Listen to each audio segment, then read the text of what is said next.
नमस्कार.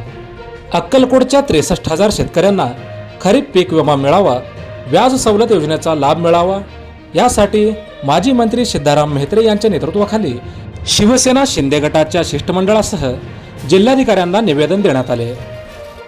अक्कलकोट तालुक्यातील 63,000 शेतकऱ्यांना 2025चा खरीप पीक विमा तातडीने मिळावा आणि पंजाबराव देशमुख व्याज सवलत योजनेचा लाभ जिल्ह्यातील नियमित कर्जफेड करणाऱ्या शेतकऱ्यांना राष्ट्रीयकृत बँकांकडून मिळावा या मागणीसाठी शिवसेनेने आज जिल्हाधिकाऱ्यांची भेट घेतली.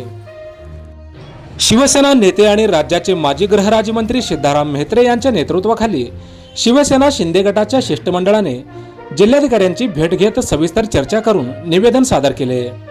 यावेळी आनंद तानवडे, विश्वनाथ भरमशेट्टी, सिद्धार्थ गायकवाड, अशफाक अक्सापुरे आदी पदाधिकारी उपस्थित होते.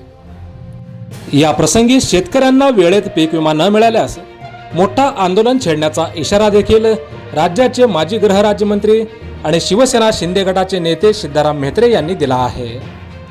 यावर जिल्हाधिकाऱ्यांनी मागण्याबाबत सकारात्मक प्रतिसाद दिला असून योग्य ती कारवाई करणार असल्याचे या प्रसंगी सांगण्यात आले. अक्कलकोटच्या 63,000 शेतकऱ्यांना खरीप पीक विमा मिळावा, व्याज सवलत योजनेचा लाभ मिळावा यासाठी शिवसेनेकडून जिल्हाधिकाऱ्यांना निवेदन देण्यात आले आहे.